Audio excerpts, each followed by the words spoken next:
Is the technical conference that was recently noticed. You're ready, right? In case 14-C-0370 in the matter of a study on the state of telecommunications in New York.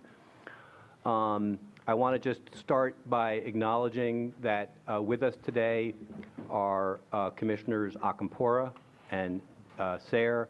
I expect Chair Zibelman to be here too, but there may have been something that has delayed or interrupted with her ability. But I know she was planning on being here today, so thank you very much for being here. And just to start out, I'm going to turn to my colleague, Karen Geduldig, who is the current and recent addition to our team as the Director of the Office of Telecommunications, who will just give a couple of introductory remarks. Karen. Hello. Is this on? Yes? Good morning, and welcome to the Department of Public Services Technical Conferences on Telecommunications. These technical conferences are being held as part of the Department's comprehensive examination of the communications technology industry.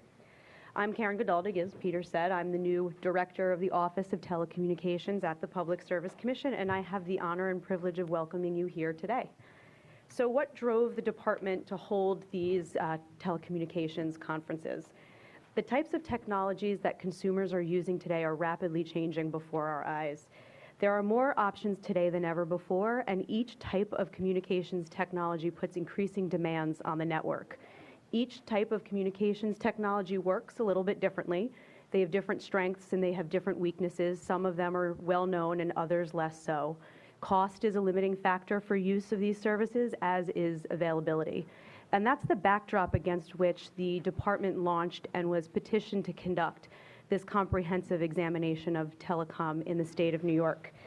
The purpose of the study is to evaluate, both from a technical point of view as well as the consumer's point of view, how to best ensure that the policies, economy, and consumers of New York State are best protected. Through these technical conferences, a cross-section of advocates will deeply analyze the options, the opportunities, and the issues that consumers confront when they're using these communications technologies. And we can discuss our respective roles that we can take to make sure that these services are available, affordable, reliable, secure, and flexible enough to keep pace with changing demand. Sorry, I've been moving ahead of my slides. I apologize for that. Within the study, the department has, among other things, produced a factual assessment of the telecommunications in New York State, and we've sought public comment from consumers and advocates across the state.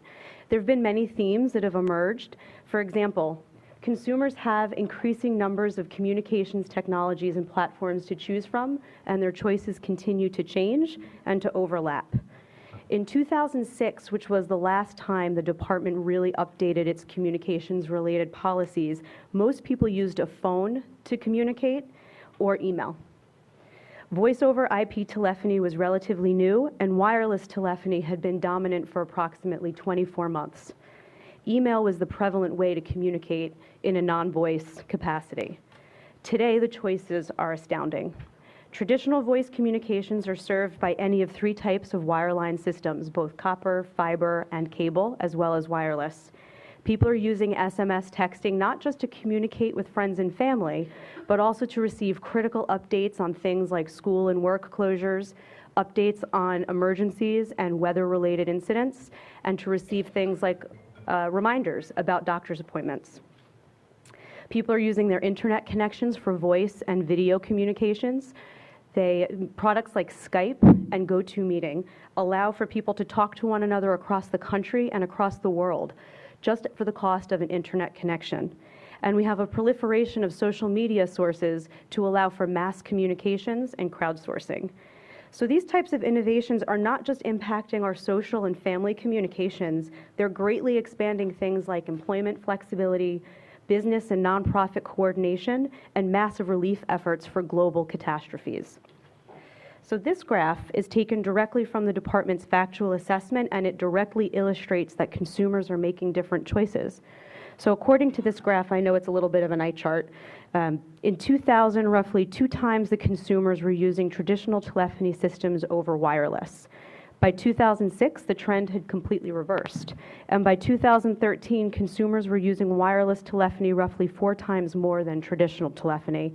And in fact, by 2013, you'll see that voice over IP telephony had begun to overtake traditional. So another theme has clearly emerged from the factual assessment, and that's broadband has become this century's essential service, much like telephony was last century. Broadband is critical to the acceleration of commerce in our state and in our economy. It's critical to our state's efforts in energy, healthcare, public safety, and more. But how? So having a sufficient internet connection allows people to attend educational institutions, take certifications or training courses that they might not have ever even known about or didn't have the financial means to attend in person. This in and of itself creates employment opportunities, but when you couple that with remote job opportunities or telecommuting, your employment opportunities expand even more, and this can be particularly important for some of our citizens living in more remote areas of the state. The internet has clearly created opportunities to increase a business's customer base, which is very important for our small and new businesses. And what we're also seeing more of is how broadband can improve a citizen's unique success in society. And what I'm talking about here is the Internet of Things. The Internet of Things has expanded the internet to everyday devices that can communicate, that can connect to the internet and communicate. It's everyday devices acting as sensors to collect and transmit data back to consumers in a way that benefits them. And there are a long list of examples. Smart energy meters. They collect data about a homeowner's energy use and empower the homeowner to embark on a more efficient energy use pattern. The homeowner saves money, which incentivizes them to have even more efficient energy usage. Now, if you multiply that phenomenon across multiple households, the impact on the environment and on our state and our nation's global dependency on energy can be very positive. At-home patient monitoring is another great example of the Internet of Things and the impact on our citizens. So with at-home patient monitoring, healthcare providers can send patients home to recover with a device that transmits the health statistics back to the doctors and nurses at the hospital. This offers a low-cost way for patients to recover that is also more comfortable for the patient and has a higher success rate. Fitbits. So Fitbits seem like a nice to have, but there are many schools that are contemplating deploying Fitbits to elementary age children. When those bracelets interact and communicate back to the kids, it generates a competition around who has taken the most steps, by class, by day, by year, and that in turn can be a very low cost and effective way of combating things like childhood obesity and diabetes. Connected cars. Connected cars are using broadband to communicate with one another to prevent accidents, limit congestion, and have limit congestion and more fuel-effective travel. Connected cars can also communicate with emergency response, which can shorten and make emergency response more effective. And speaking of emergency response, broadband and networking is and will continue to play a major role in responding to crises and recovering from disasters. From alternate communications to the management of assets and resources at these types of emergencies, communications will be the key to an aligned and effective emergency response, and the list really does go on and on. This is the state of communications technology that the department is evaluating.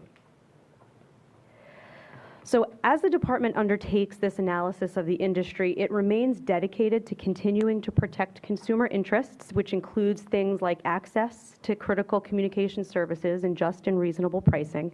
And the department is also dedicated to ensuring that service is reliable.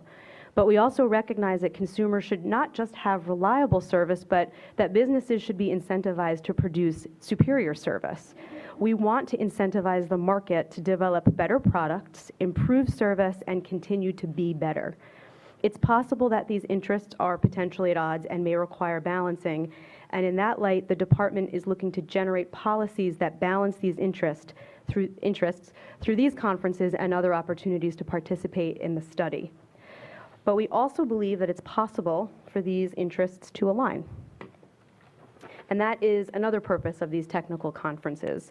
By engaging with stakeholders and experts and consumers, we believe we can find the best balance and alignment with consumer interests, innovation, and superior service. So today's conference hosts 3 panels, which are meant to generate insights and commentary that will be part of the basis for staff recommendations to the Commission about whether and how to modify its communications-related policies to balance and align these interests.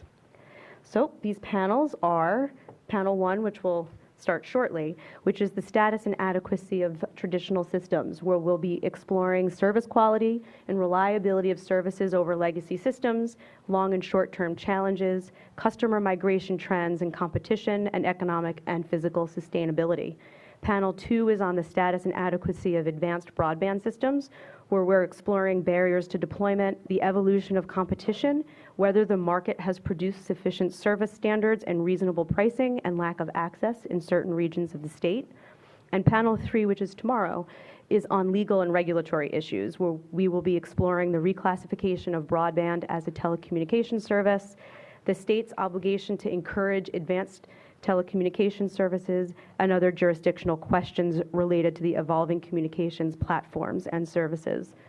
I and other department staff will be at the conference for both days, and I look forward to meeting and talking to everybody, both one-on-one and at these panels. And with that, I'm going to turn it back over to Peter and to Michael Corso for Panel 1. Thank you. Great, thank you, Karen. And if you could, Karen, just peel back to that one chart that is from the assessment. And rather than try to get into summarizing the quite extensive facts that were set forth in the assessment, in my view, that chart is kind of the best way to get a picture for what is happening today and what has happened since the Commission's last major review in Comp 3 10 years ago. So now we're going to delve into Panel 1. We have a series of questions that we designed trying to engage in the issues that were the most important issues to engage in. And thank you to the panelists for assembling today. I do want to note that, unfortunately, last night we heard from Richard Berkeley, who's experiencing some serious back problems.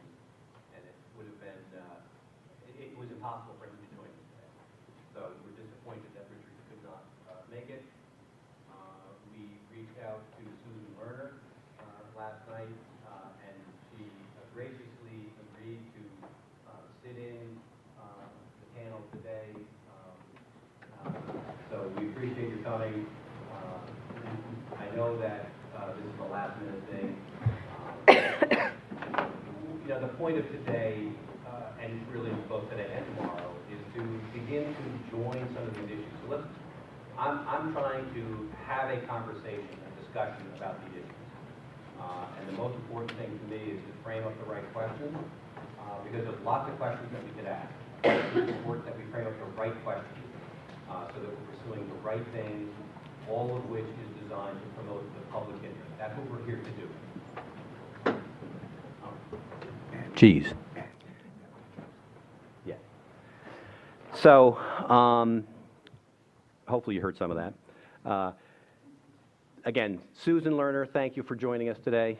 Also with me on the panel, Debra Goldman from CWA, Debra, and Richard Bozsik from Verizon, and Bob Puckett, who represents the New York Telephone Association.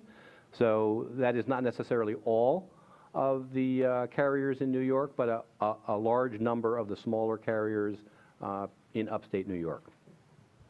So the first question that I thought we should explore is really a very broad question, and in some respects it's a hard question to answer, but I think it's a question worthy of some discussion. So the question was posed as follows: have consumers received benefits? Have they received positive or better, better or negative worse results from the light regulatory approach that the Commission has used in the telecommunications markets? So by way of a very brief history that hopefully we're all aware of. Many, many years ago, it's probably 20 years ago at this point, the Commission did engage in rate of return regulation. Cost of service was the sort of driving force for setting rates and service quality. The Commission still does that in certain areas, certain industries, but it has not done that in the telephone market for probably, I'm thinking 15, 20 years. Instead, it has gravitated towards increasing reliance on competition to produce benefits for consumers in New York. So the question is, how has that worked? And maybe even a more fundamental question is, how would you even begin to approach that question? How would you analyze that question to know how to analyze it? So let me start by reading a piece from a study that was submitted in this case. It comes from Professor John Mayo, and he writes as follows: New York was an early leader in the recognition of the emergence of competition in telecommunications markets. The Commission embraced this transition and enabled the emergence of competition.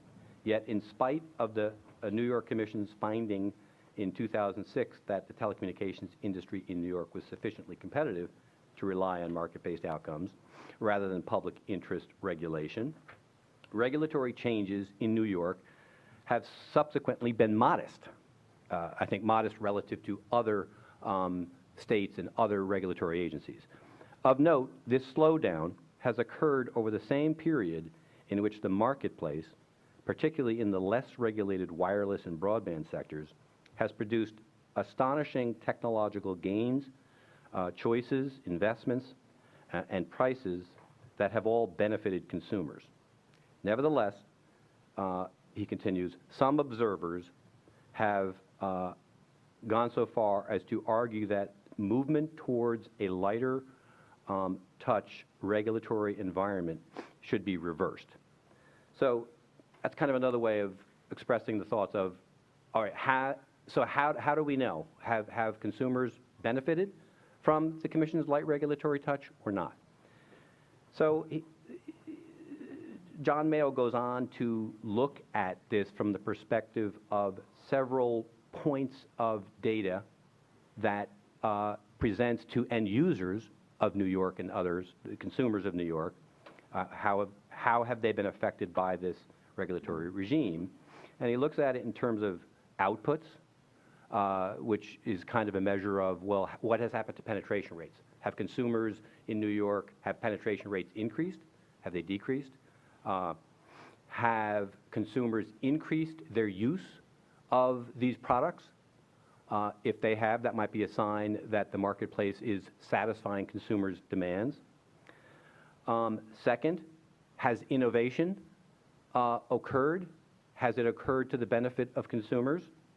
Third, what about price? What has happened to prices? Have prices gone up, down? Have they moved in ways that produce more efficient outcomes? And then finally, investment. Have investments been made? Have investments been made to respond to consumers' demand? So I thought that was an interesting way of analyzing this broadest question. And so that is the first question here. Let me pose that question then, and let me ask maybe Richard Bozsik, since this study came in through your comments, to take a first crack at that. Thank you, Peter. And then maybe we can move to Deb.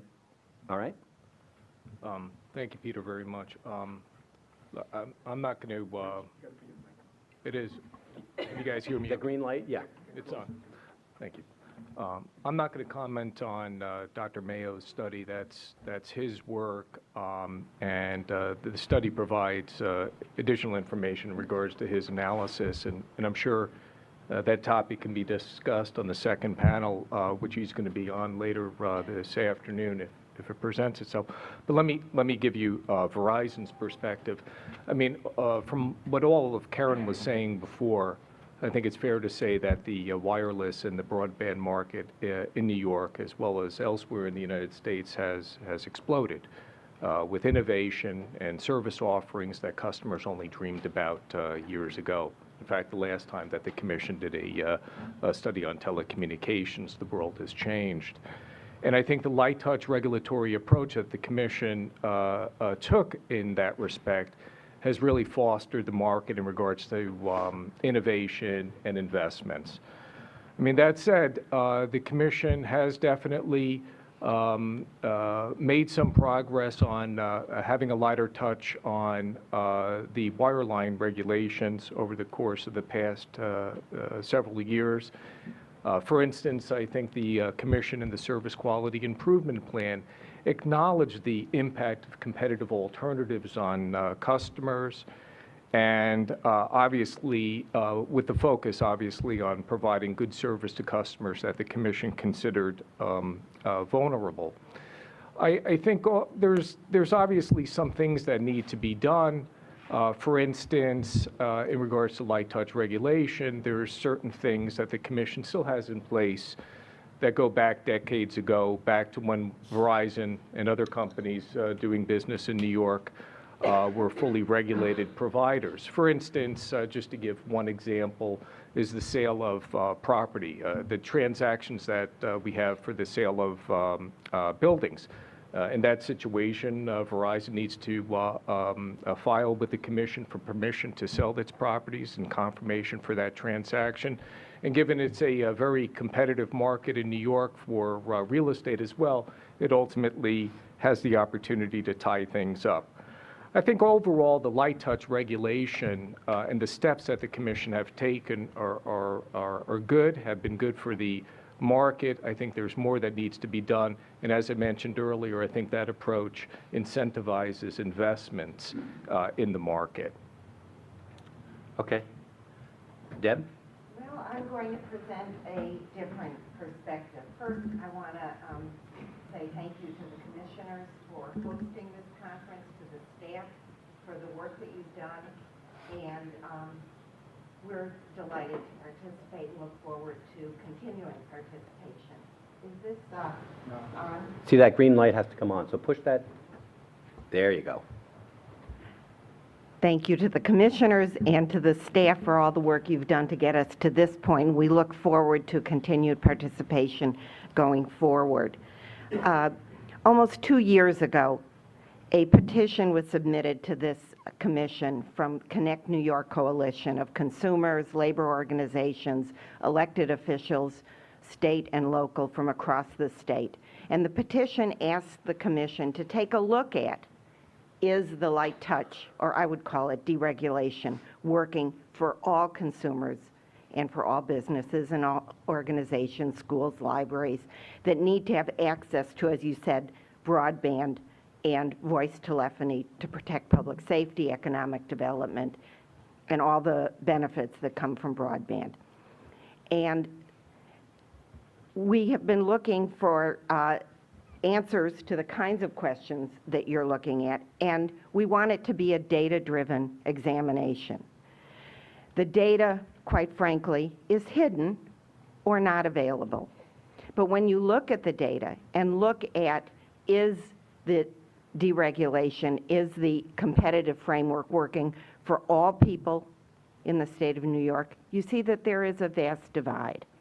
And while many people are using their cell phones, that's not a substitute for a wireline connection.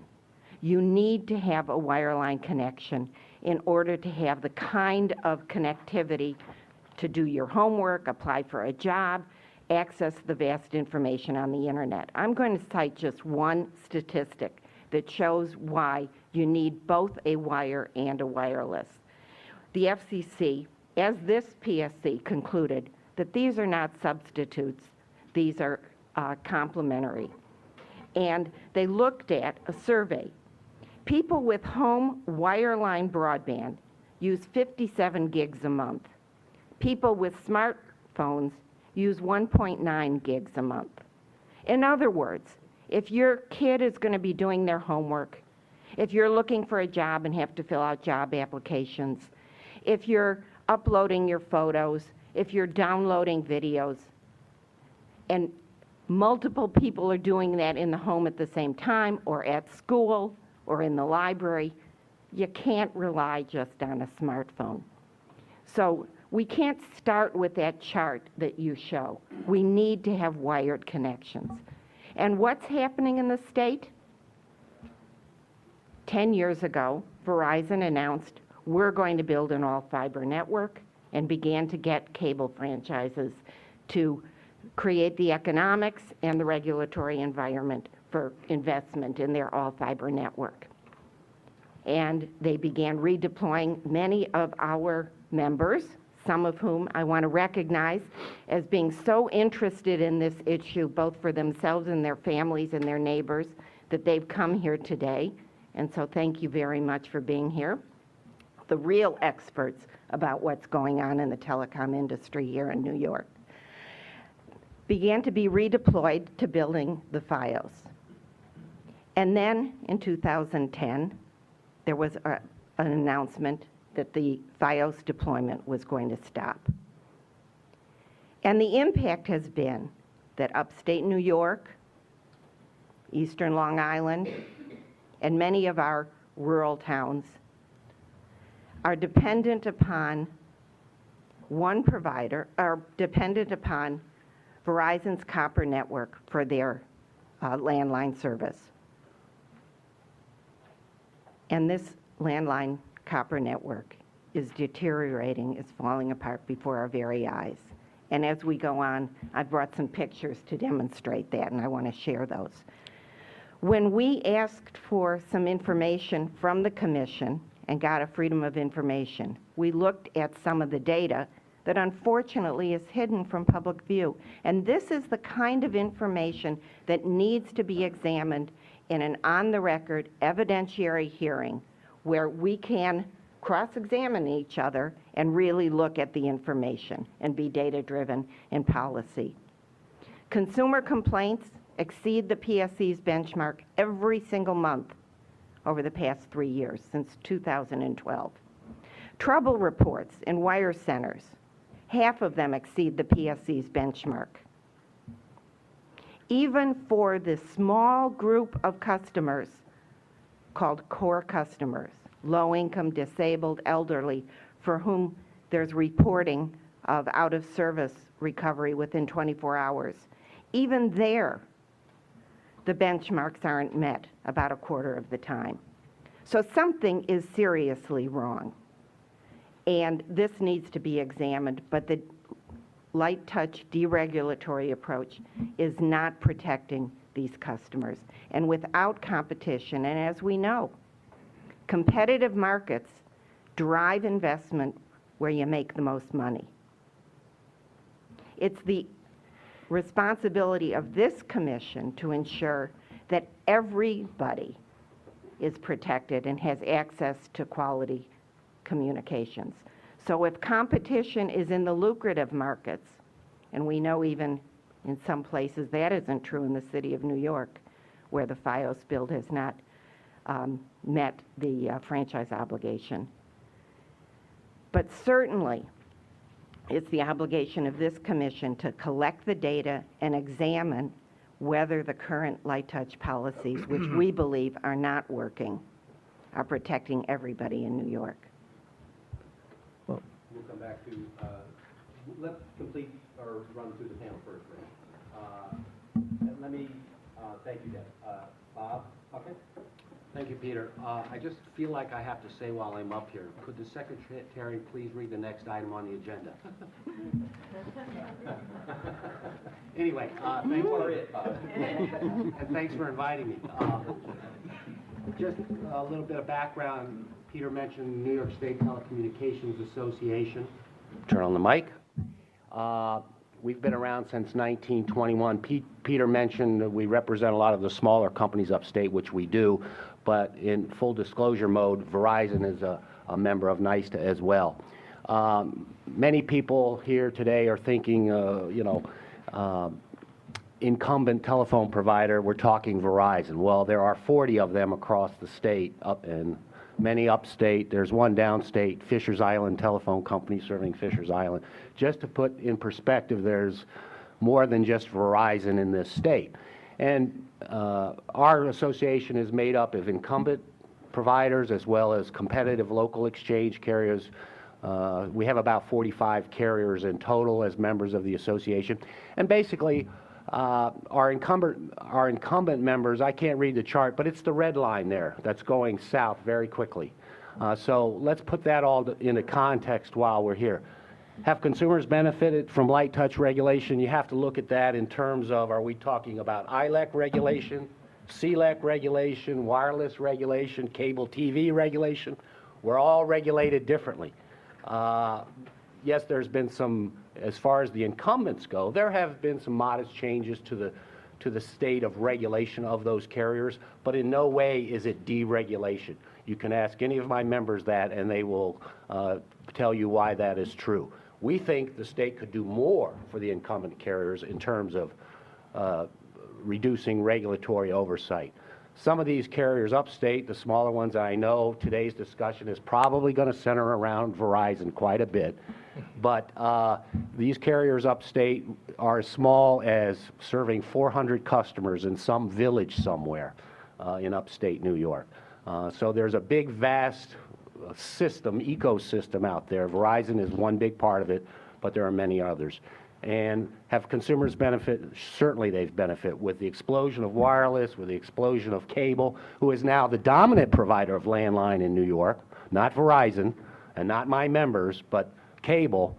I'm sort of curious why cable isn't here talking about the status of regulation, but that's another day, another issue. So I think they have benefited. I think more can be done for reducing regulation on the incumbent carriers, similar to how CLECs are treated, and we can get into that a little later in the discussion. But I just want to start with that. So thank you.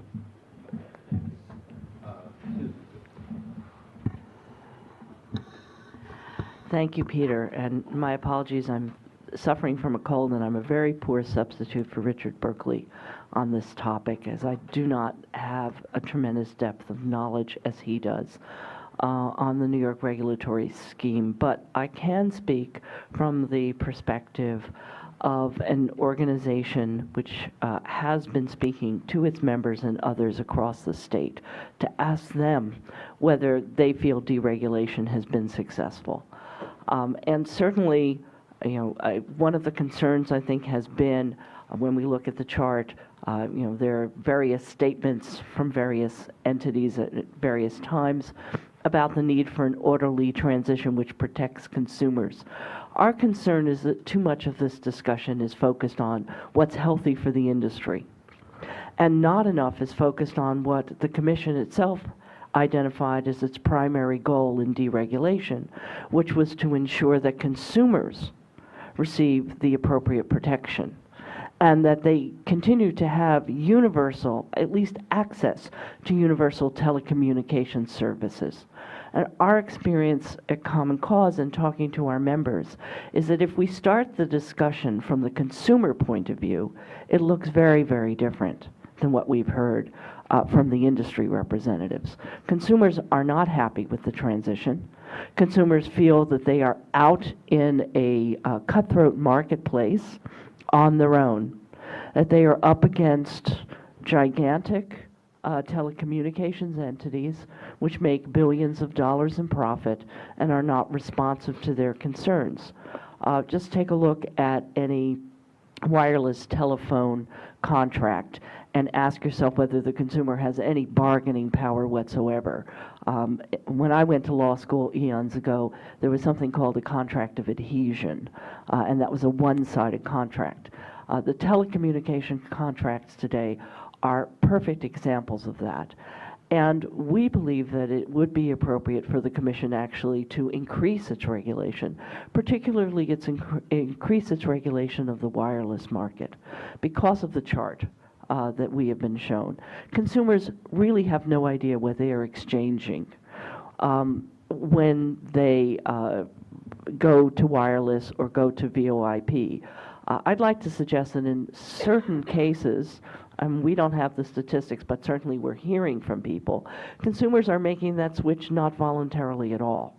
They're making the switch either because of the degradation of the legacy copper system, or because they've been given some package by the cable industry, which seems to be economically driven from their point of view. But of course, as we know, these entry packages sunset out, and prices then go up.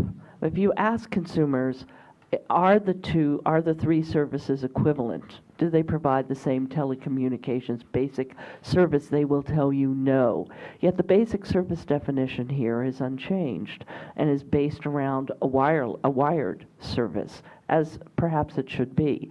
Perhaps what we would like to see in the marketplace is that the wireless and cable competitors begin to provide some of the services which we find in the wired system, which are essential to consumers that we are hearing from.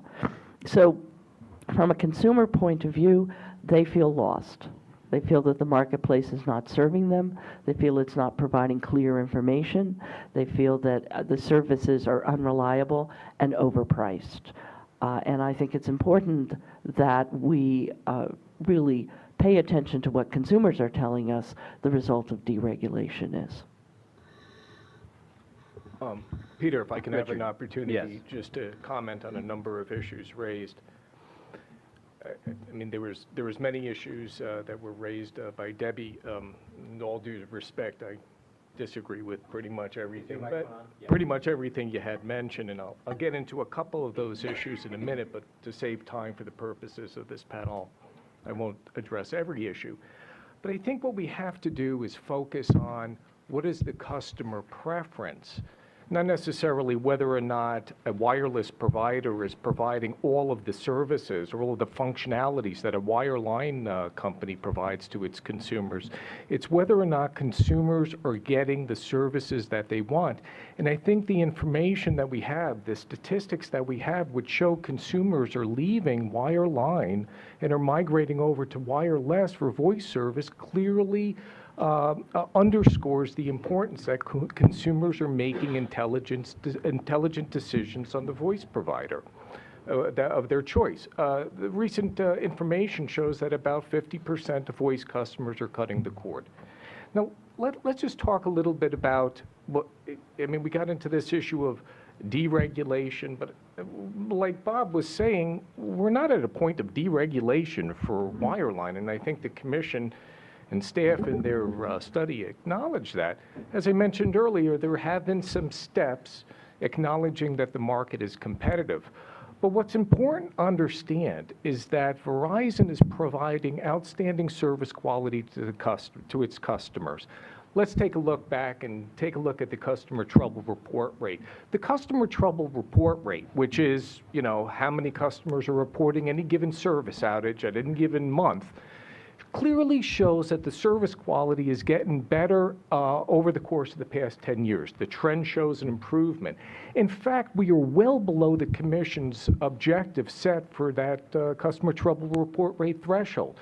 The Commission has it at 3.3. The company is providing service right now at below 2%.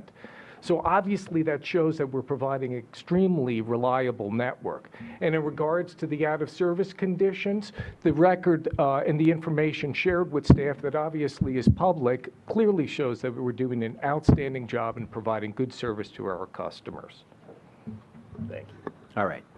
I want to just try to drill in a little bit. The question is difficult because the question that we're trying to pose is, does the system that we're using provide benefits to a broad array of customers? And I acknowledge that we have to ask a corollary question, which is, does the system that we're using also provide adequate protections to vulnerable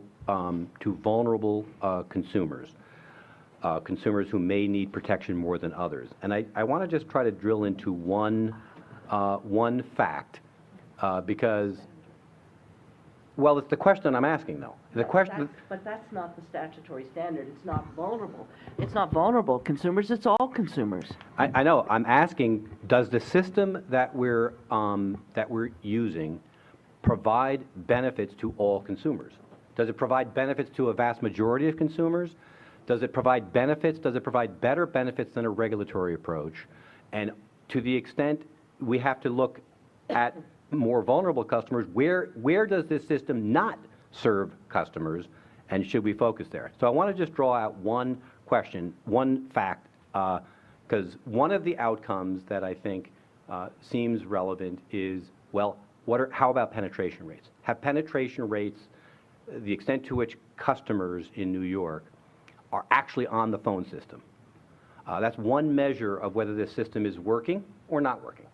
So so that's normally, I think, the penetration rate as depicted in the Mayo study and in part depicted in the staff assessment was reported based on federal data in 2006 at 94.8 and in 2013 at 98%.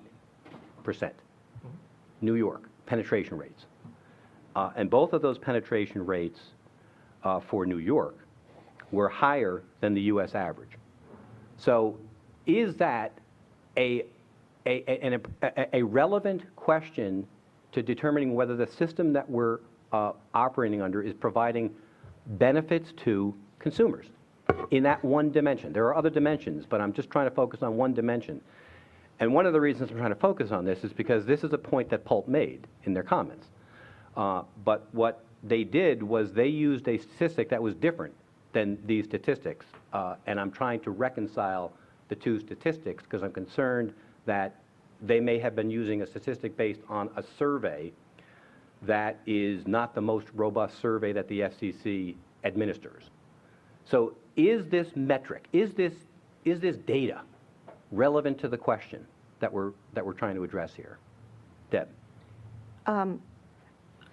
I don't have the number from the Pulp study. Obviously, it is important to look at what is the penetration, the number of people who have access to voice telephony, and that's important, whatever the technology is.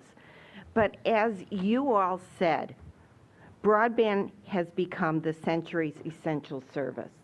So the critical question to be asking, in addition to who has access to voice telephony, and within that, even if we accept your number, what can we do to ensure that that 2% is not left out?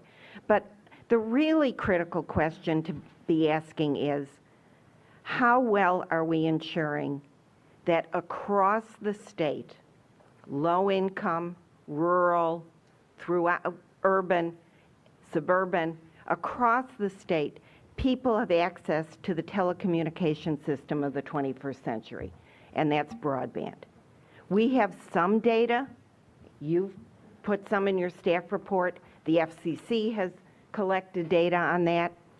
The FCC, for example, their most recent broadband report found that in rural New York, 17% of the population do not have access to broadband at the speed that the FCC considers to be what is needed in today's society and economy, which is a 25 meg down, 3 meg up. 17% don't have access. The FCC has also given national statistics. I've not seen it in New York. And this gets to the regulatory question of how many people, even in urban areas of New York, only have one choice for a broadband provider. And if that is one choice, and as a result of the conditions that have been imposed as part of the Time Warner Charter deal here by the PSC, there may be an expansion of the broadband capability and access for those who have access to a cable provider. But that's one provider who therefore has no competitive push outside of those conditions to continue to innovate, to drive down prices, to improve service quality going forward after those conditions run out. So those are the kinds of questions that need to be explored. And as part of this, and as we talked about in the Connect New York petition, what needs to be explored is the current definition that the PSC has of basic telecom service, the appropriate definition for the 21st century. And instead, should that be expanded? And there is a legal basis for this. I know you'll explore it tomorrow. Well, actually, we're exploring that question later today. Okay. And let me note that acknowledging your point about broadband is a very important point. That is the principal focus of Panel 2. And so I want to say that the statistic that is an important statistic about the number of people, and particularly young people, who are wireless only. The statistic I really want to see is, of those who are wireless only for voice, how do they get their broadband connectivity? So that does not mean that there is no wire into the home, the school, the business, the library, the community organization.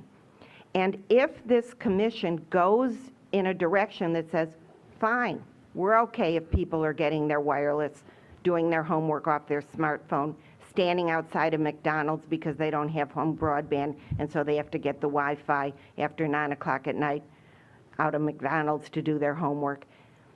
What that's ignoring is the entire economics that come from an economy of scale and scope, of ensuring that we don't let our wired infrastructure deteriorate to such a point that there really is either no or only one wired provider of robust broadband.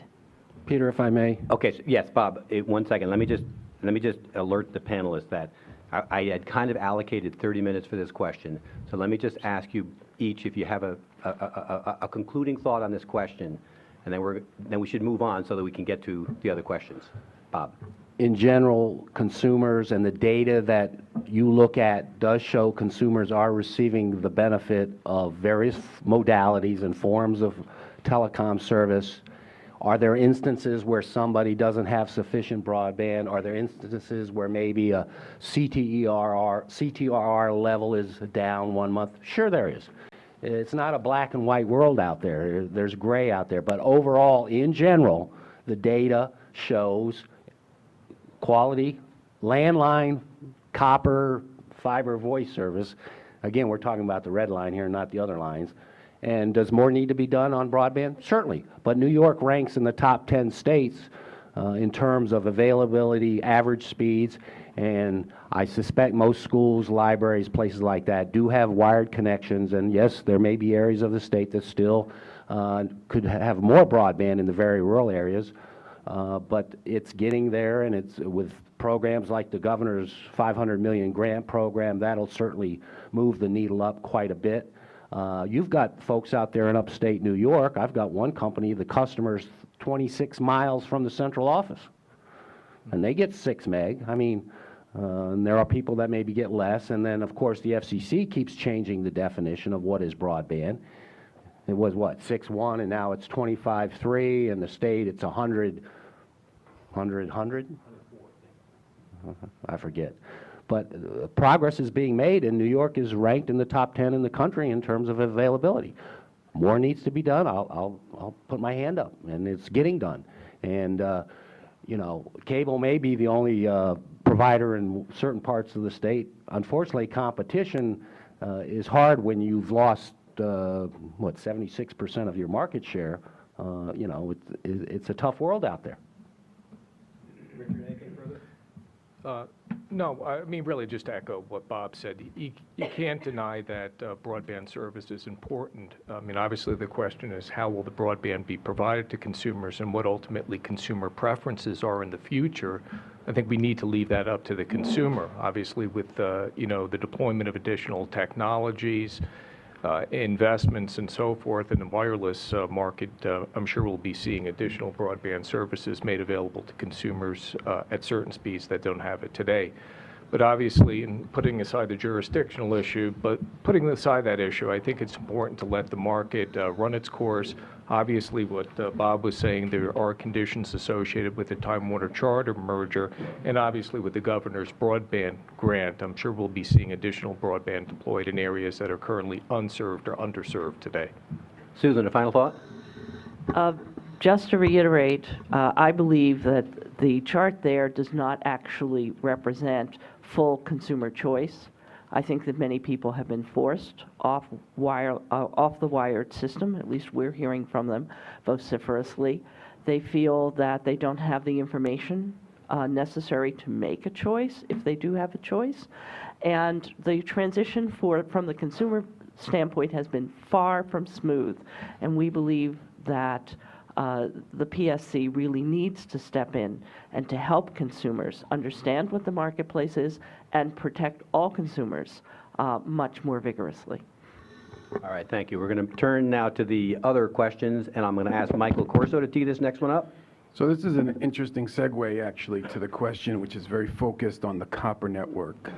And we'd be interested in understanding your perspectives on the copper network's future, its ability to meet customer demands and expectations, and its economic viability. I want to start with Bob Puckett.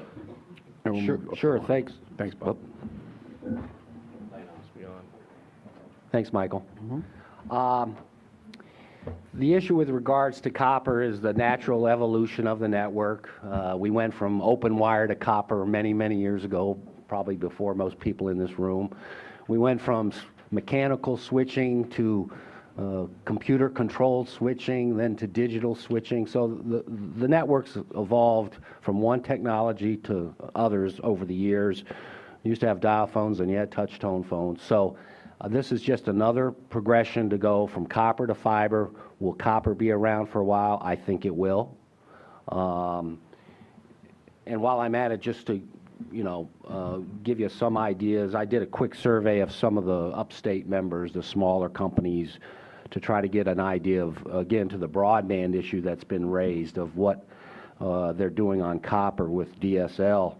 And their speeds are ranging from 6 meg to up to 50 and even in one case 100 meg over copper with DSL. Now certainly distance has a lot to do with that, and bonding of cable pairs and things like that.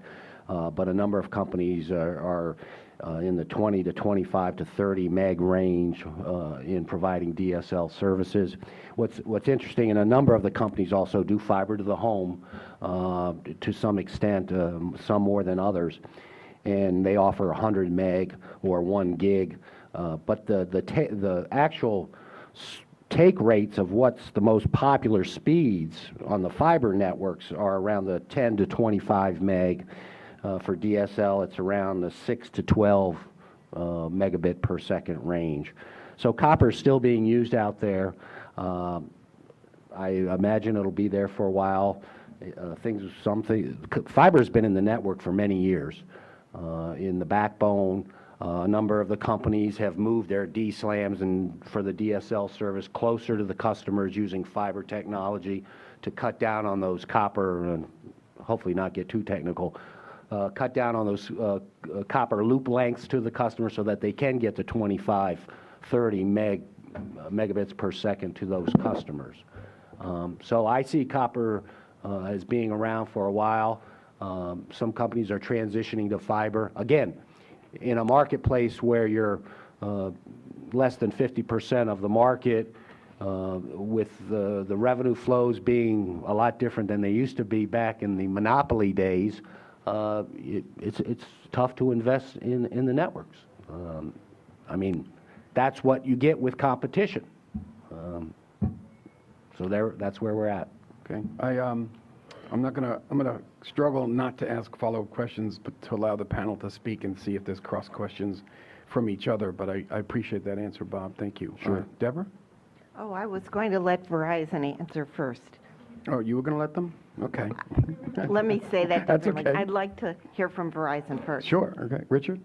Oh, thank you, Debra. I didn't realize you were moderator. Okay.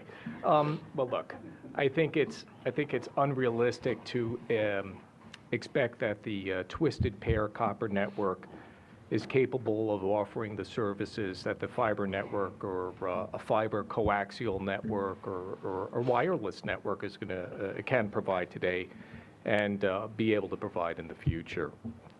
But that said, I mean, the copper network does indeed provide and meet the basic needs of many customers on voice service as well as on DSL service, broadband service that we provide. The long-term economic viability, which was part of the question that we wanted to talk about, I think, for this panel, is it's it's sort of left up, not sort of, it's definitely left up to the customer's preference. And, based upon what we see, obviously, in the trends, it's extremely unlikely that the consumer preferences for copper twisted pair services will grow. But that said, I mean, Verizon, and I'm sure the independent companies as well, is doing everything needed to maintain the copper network so that it continues to provide those services to the consumers at very good service quality metrics as reported to the Commission. And one thing to keep in mind, we were talking earlier about about vulnerable customers, but the customer trouble report rate, which is provided to the Commission, provides the results for all customers in the state of New York. And based upon that information, it clearly shows that we're doing a very good job in maintaining the copper network to provide the services that customers expect from us. Deborah, you good to go now? Yeah. Okay, Thanks. I don't think this is the place for us to have a debate about the details of the service quality reporting. We've looked at the numbers.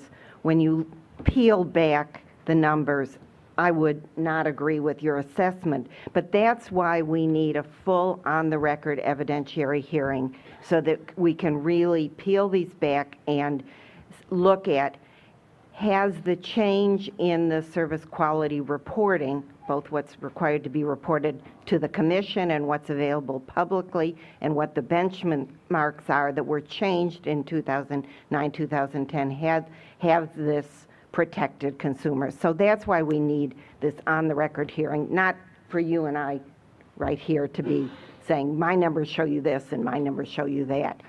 So I'm going to interject a second if I could. Yes. So I want to go back to the root of the question. I wanted to finish. Okay. Certainly, we're in the midst of a technology transition, and CWA has always been an organization, a union, which recognizes that there is constant change in the technology, and that means changes both in the work we kind of do and the services provided to consumers and to businesses and organizations. And as Verizon first announced its rollout of its fiber network over a decade ago, we understood that this was going to mean change in the kind of work that our members do, but at the same time, it enabled it was the global standard, the best in a network. And for that, we are very pleased that Verizon, our employer, took that step. But then we began to look at where it was deploying, and of course, first one deploys where there is the opportunity to make the most revenue. But then Verizon stopped. And so you have these situations, and I think we presented these to the Commission over the years, of what I call the donut hole cities: Syracuse, Albany, Buffalo, where the suburbs have FiOS and the cities do not. The lower income, more heavily minority communities do not. So for them, yes, until there is a competitive alternative to cable broadband, for them the only alternative is the copper facility. And that facility is deteriorating before our very eyes. And I brought just a sampling of pictures, and I want to emphasize, these are 20 pictures. I could have brought you thousands of pictures throughout the state of New York of what Verizon is letting happen to this network, a network that was at one point built and maintained properly off the backs of ratepayer money. Dangling terminals, double poles that are a danger to to the public safety, unattached facilities, open splice boxes, open pedestals. This is now,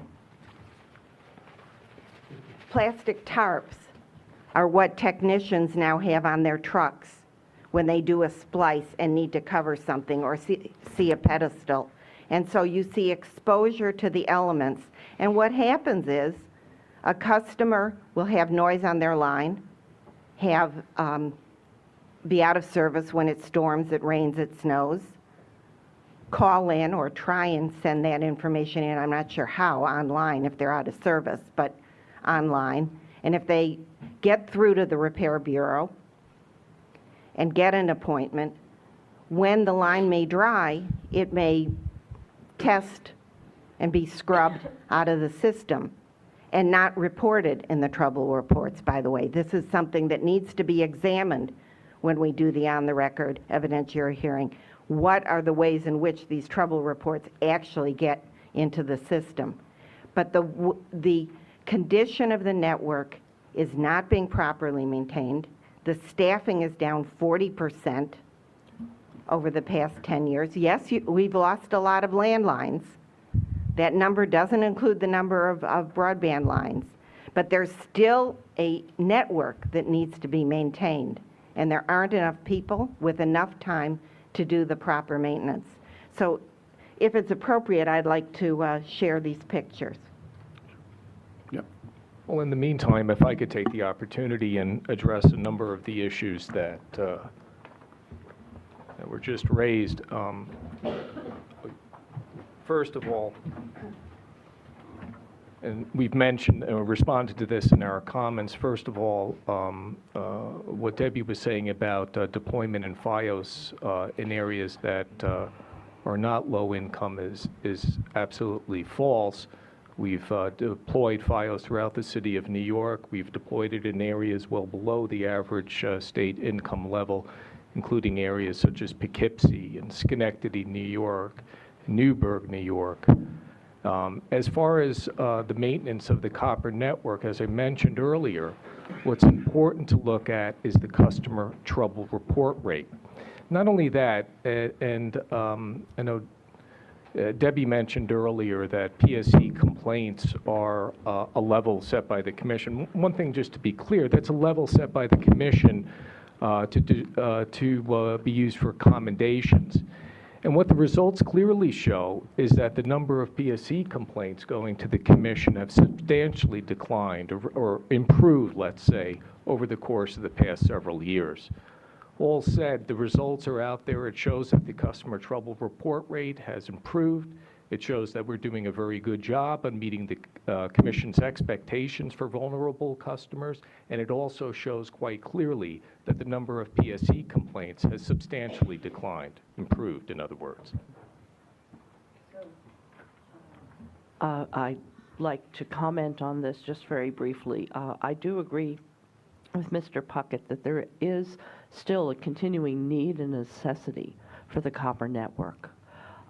It is the backbone in some places. It is not going away anytime soon.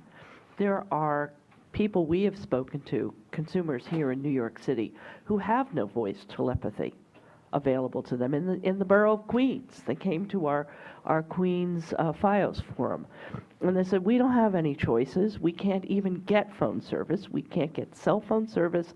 We can't get copper wire service. We don't have any phone service. There's at least one sitting assemblywoman in Brooklyn whose telephone goes out. Her district office telephone goes out every time it rains. Is she making regular complaints to Verizon? I expect so.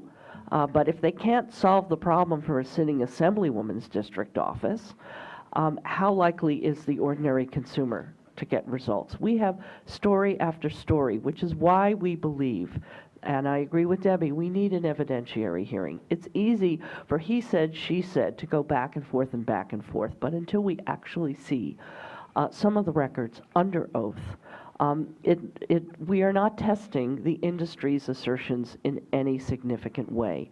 And again, I can only speak from the point of view of the consumers that we hear from regularly. They call us and say, we don't know what to do. We've called the PSC, we've called our elected representatives. We're being forced off copper. We're being told that it's not going to be maintained. We have no choice but to go to FiOS, and I have medical devices, I have other things. These do tend to be older consumers that I want to maintain through the wired system. And Verizon is telling me they will come in and cut my wire, and I have no alternative. And they feel they're getting no assistance from the PSC. So over this lengthy, and it is lengthy, and it will continue to be lengthy, technology transition, somebody has to be on the consumer side. That is the mission of the PSC. And right now, unfortunately, I'm sorry to say, the consumer feels you are not on their side. So there definitely is a demand for copper. There will continue to be a demand for copper, and that means an activist role for the PSC. Michael, if I can take the opportunity and just respond a little bit Thank you, Susan. to, Go ahead, Rich. to what Susan had, I believe, spoke about, and that's associated with, I think the issue that you were talking about is a situation where we have both in place a copper network as well as a fiber network, and in those situations, we are migrating customers over from the copper network onto the fiber network at the same price that they pay today, as well as they're able to get the same services that they currently purchase and are able to use over the copper network. Well, that's not what the consumers are telling me. They're telling me that they're, in one instance, I've got somebody who has several different phone lines on the Upper East Side. He's just pulling his hair out. I've got people who have burglar alarm systems or medical device systems, and they say it's not comparable and they don't want to switch. They're being told they have no choice. Yeah, Guys, let me just say, you guys are in a conversation right now, which is where I want to go to the next question. Okay. So, Michael, Yep, that's great. can I You go to the can, next question? absolutely. Thank you. The next question is kind of a series of questions, but I think ultimately this question is designed to get at the following thought.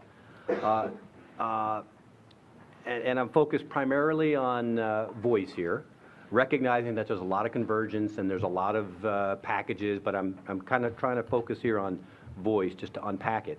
And the basic question that I'm trying to get at is competition placing pressure, and is it placing adequate pressure, on Verizon in terms of forcing Verizon to respond to and satisfy non-core customers? Let me start with the question: do non-core customers throughout most of the state have sufficient choice for voice products? Yes. Yeah, this could be a one-word answer. Richard. Oh, definitely. I mean, just take a look at the staff's assessment, competitive alternatives. I for like voice, collect voice, cable voice, over-the-top voice, wireless voice, satellite voice, yes. Deb. I'm thinking about the person who came to the legislative hearing last week and described that, yes, she had choice if she was willing to spend, I believe it was $10,000 for a line extension. And in other words, it depends where you live for voice. But I would go back to, again, we're talking about the 21st century telecommunications system. And so we need to be talking about choice for robust broadband as well as for voice. Well, I think I've made it clear that I don't believe that the different forms of telephony are comparable, that there are trade-offs, and I don't believe that the consumer is getting enough information to make that determination rationally. Certainly, our experience on Fire Island was that when people had no choice but to go to wireless, they were infuriated. And there are various situations where consumers do want to have a choice, and they are being forced onto wireless. Again, I want to talk about the idea of a orderly transition.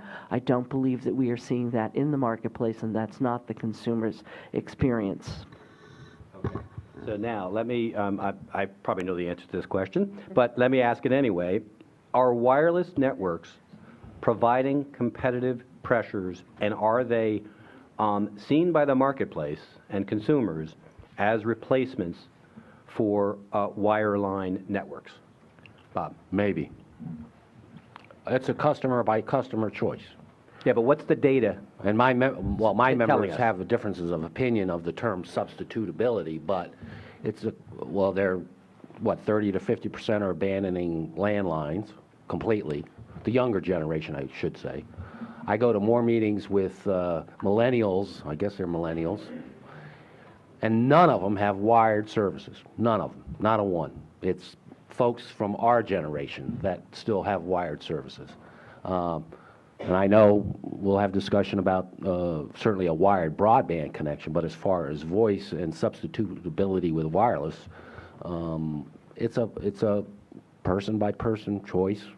So I don't think you could, some folks take wireless for various reasons, and it's not always based on service quality either, or pricing, or any of those factors. So I'll just leave it at that.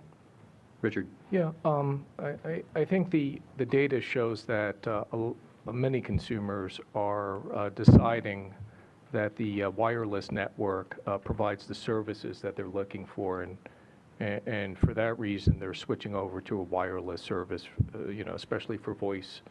The results show it's right now, about 50% of consumers have cut the cord. I think the one thing which is important, though, that there is a distinction between the services offered by wireless and wireline and the networks themselves, because we can't forget that the wireless network is dependent on the wireline network.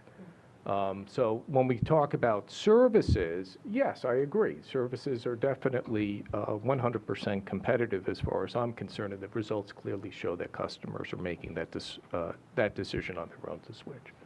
Deb? The evidence in the FCC's most recent broadband report provides powerful evidence that there is a difference between wireline and wireless in the eyes of consumers. I already mentioned the capacity, or the amount of information that people download on their smartphones, about 2 gigs a month, versus on their home broadband, their wired broadband, which is about 58 or 60 gigs a month. So there's a huge difference in capacity. There's a huge difference in price. What with the pricing models for wireless and data caps, people cannot afford to be using wireless for the kind of robust broadband connectivity that we want for kids to do their homework, for people to apply for jobs, et cetera. So there is definitely a difference between wireline and wireless. And I appreciate a lot the point you made that between your smartphone and the cell tower, it may be wireless, but after that, the entire network is a wired network. And there can be vast economies of scale if, as there's a wire to support that wire cell tower, can be a basis for then building out and extending robust into neighborhoods. I wanted to mention one other point that hasn't come up yet in the discussion, and that also is the way in which the Verizon has been reporting its expenses and its revenues in its annual reports to the Commission. And this is relevant to your question in the sense that, based on the way those numbers are reported, Verizon has a bottom line which shows that it has significant losses in its local service, which would be its POTS, plain old telephone service, wireline local service. But if one looks and digs beyond that bottom line, there are lots and lots of questions that come up as to whether the way Verizon is reporting its expenses between that expense that would need to be spent to build out the wire to the cell tower or to the business park, the segment that is the unregulated revenue, and then the segment that is the plain old telephone service, whether the way it's allocating its corporate overhead, whether the way it's allocating its marketing expense. For example, in 2014, Verizon booked about $150 million in marketing expense for plain old telephone service, and it made me ask, when was the last time anybody saw an ad for voice wireline service from Verizon? So there are a lot of questions. Is there a misallocation of expenses going on in these annual reports? I can't answer that question. The data that we have is very high level, and I'm not making an accusation here, but I am definitely raising questions. We have looked at the numbers, and there are very intriguing questions. If 14% of Verizon's wireline revenue it comes from New York, then why is it that 14% or somewhere in that ballpark of its $2.8 billion operating profits don't come from New York? Instead, you see a bottom line which shows a $2.8 billion loss.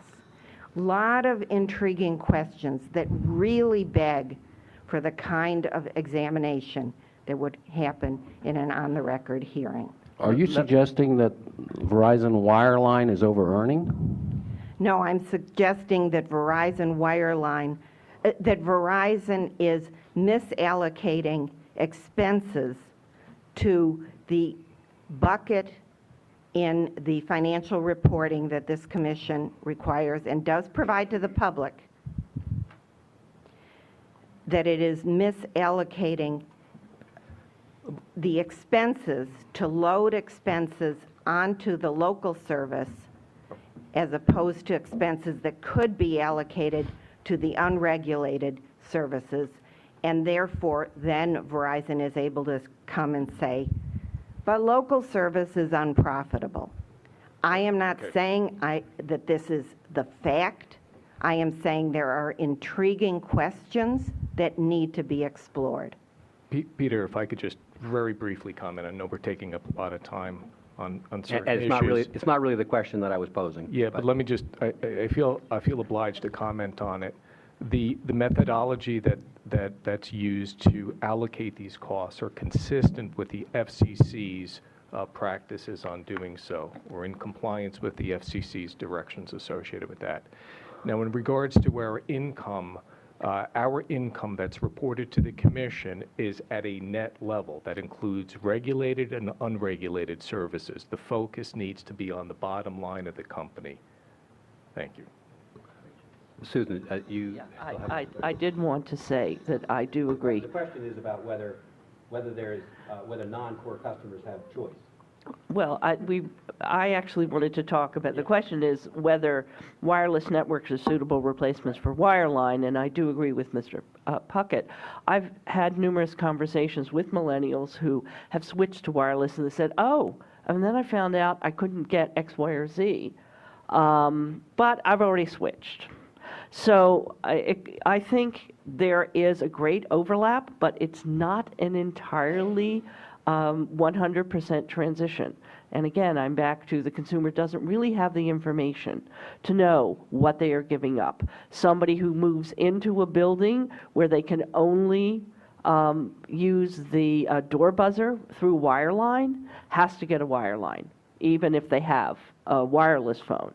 Somebody who wants to have a burglar alarm system in their home may need to get a wireline system. And it may not be available to them, as I've said. So I think you have to take a look at the question of, yes, there's a great overlap in the services, but there are areas where there isn't overlap and there's very little information. And as far as we can tell, no competition to make up that gap, which is really surprising to me. If the marketplace is so vigorous, why are there not creative people who are trying to invent wireless forms of servicing the different medical devices that right now you can only service through your wireline phone? Wireless connectivity for burglar alarms. Might it have something to do with the fact that the wireless system currently is just not as reliable as the wired system. So I think there needs to be more inquiry, and I think there needs to be more information to consumers.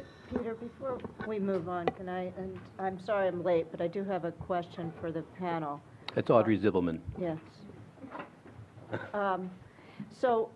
First of all, I appreciate everyone being here. And Susan said something that intrigued me, and I would be really, if you haven't pursued it before, I'd like to pursue it.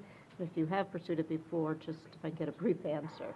And Susan, you made a point, and you said that during your conversation, you said something about the fact that we need an orderly transition. And I was hoping that you could expand really on your concept of what an orderly transition from copper to X would be. And I'd also think it would be useful for us to hear what you think that X is. Is it broadband? Is it, what's the future? Because that's a little bit, I think, what the Commission's looking to grapple with.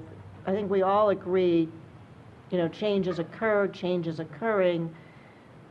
There are needs that are being unmet.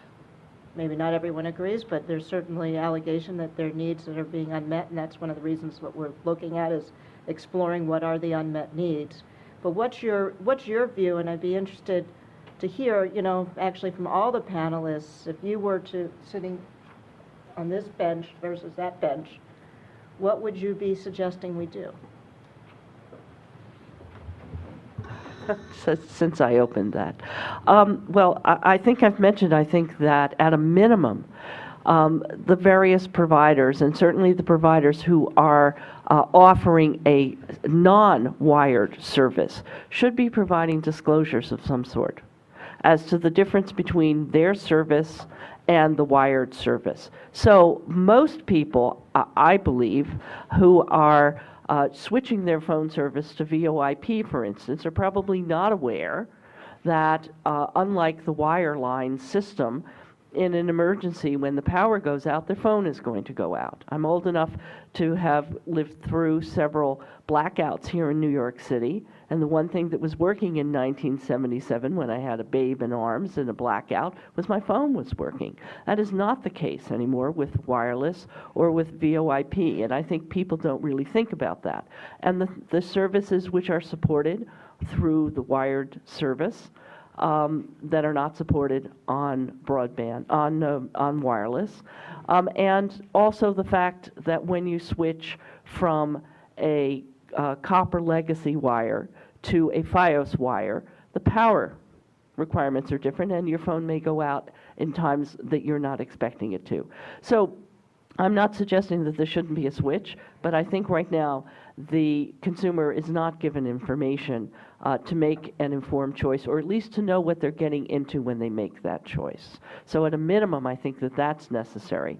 And I think that there needs to be some controls over the situation that I was just going back and forth with the Verizon representative, who basically says that at a certain point, Verizon makes the decision for the customer. We have a legacy system and a Fios system, and we're turning off your legacy system. You have 1 month or 2 months until we come, and we're just going to cut the cord. That should be regulated in some way. What kind of advance notice does somebody get if they are being forced to switch as opposed to actually making a choice? So those are two basic things that I would suggest. Chair, thank you very much. That's really a great question. And obviously, we are in a period of transition, and the question is, in the old days, in the monopoly days, there were abilities to ensure that as we moved to new technologies, everybody was going to benefit at some point. And now those levers are diminished in a competitive environment. But the question is, and the FCC has been coping with this as well in their IP transition dockets. And one of the things that the FCC did first was they said there are 4 principles that are the fundamentals of our communication policy: universal service, public safety, consumer protection. What is the 4th? I can't believe I can't remember it. But there's a 4th in there. It's a quiz. Universal service, public safety, consumer protection. And I'll get you the 4th. And And within that, they then said, what are the kinds of rules that we need in order to protect those enduring values? They have, in their copper retirement order, come up with certain rules. Unfortunately, those rules have not yet taken effect. But one of the key rules there is that there has to be adequate advance notice to customers when there is going to be a change in the underlying technology, not the service, but the underlying technology that is used, so that if a customer is, and this is retail or wholesale, for retail, 90 days advance notice, for wholesale, 180 days advance notice. That's very important. The other piece that's very important is there's full transparency. And I think we could talk about some programs right now that Verizon operates in which it does not give full transparency to what is really being done when they are switching the technology, underlying technology. The other thing that the FCC has to cope with, and we're all having to cope with, and I think it's a disaster waiting to happen, is what happens now that we are moving toward technologies that aren't dependent on line power for public safety. The FCC's decision was, we'll allow this to happen as long as the consumer is told once, only once, that if they move to a VoIP system, there's no line power. And that once is when they order the service. Now, when I'm on the phone with my customer service rep and asking about all these complicated packages and what they cost, one of the things I may not be really paying attention to is that I'll be losing the line power. And we recommended that they be told multiple times, including when the technician comes out to do the change. That's when the person is really paying attention. And that they be told a whole range of issues so that there's protection. The other thing the FCC, and this is something that the New York PSC could, that's a floor what the FCC did. Let me just make one more point on the backup battery. The FCC said the consumer needs to be notified that a backup battery is available, notified once. But it's at the consumer's expense. And something else the New York PSC could look into is that the provision of the initial battery and the battery packet, that equipment, is paid for by the provider, whether it's what we used to call a cable company or what we used to call a telephone company. So there are things that can be looked into.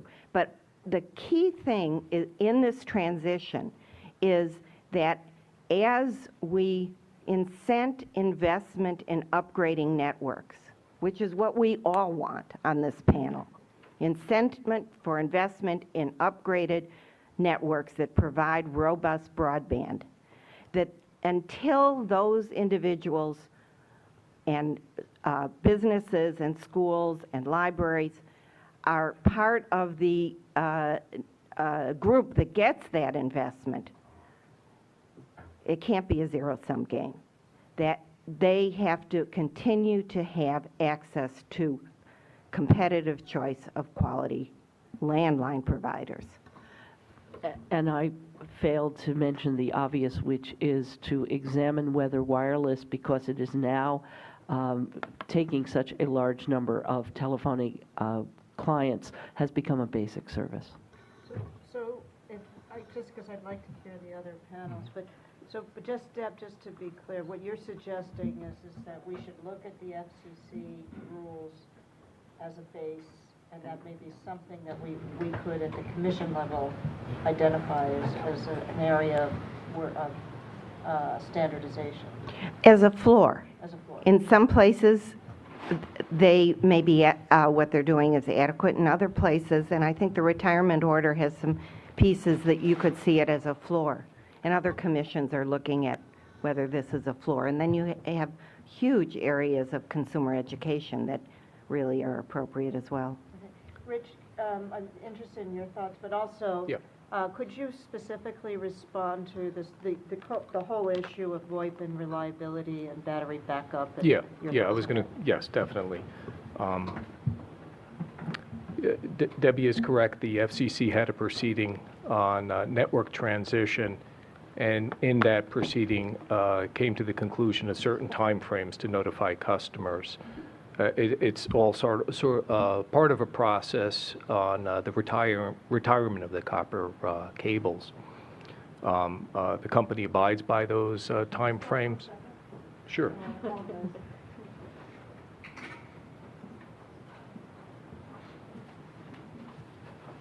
We don't want to miss one iota.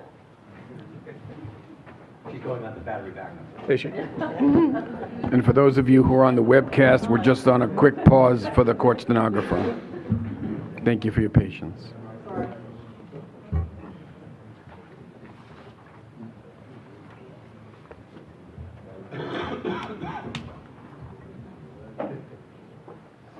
So, did anyone think of the fourth while we're waiting?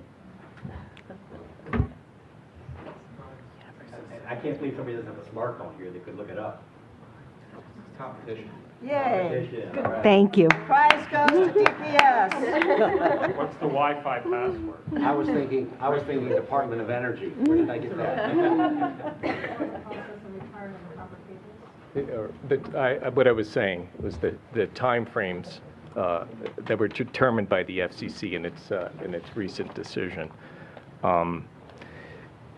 There's, just so everyone is aware, and Susan, perhaps this is more for you and obviously for the chair, is that Verizon does transition customers from the copper network to the fiber network, whether it be because a customer may have service issues on the copper network and fiber is available.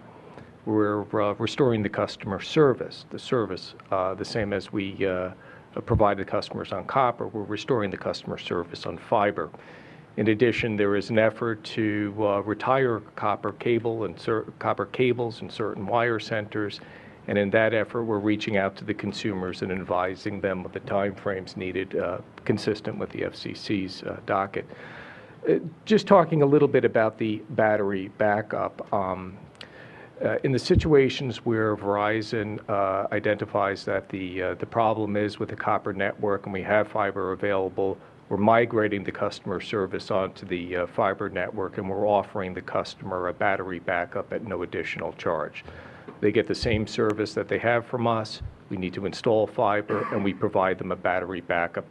The same is true for this network migration effort that we have underway. It's more of a proactive effort to reach out to consumers and move them over to the fiber network. In that situation, we provide them a battery backup. And I think worth noting is the far majority of consumers that are moved over to the fiber network are given a battery backup that lasts 24 hours, which far exceeds what the FCC's standard was in their decision. But to pick up on Susan's point, and just, I think you answered it, and I'll stop, but I'm just curious. I mean, if we say, we can all agree there can be an orderly transition, and that the substitute for, and that's what I don't know, for copper may be a broadband via some other landline, not necessarily wireless in and of itself. And then my question is, if that's the Commission's determination, we can have an orderly change. Then the discussion is if you're going to substitute one for the other, what will be the kind of the requirements, the rules of the road, the rules of engagement to say to go from one to the other, you have to be able to offer X, Y, Z. And I think, questions like notice, information, what's equivocal.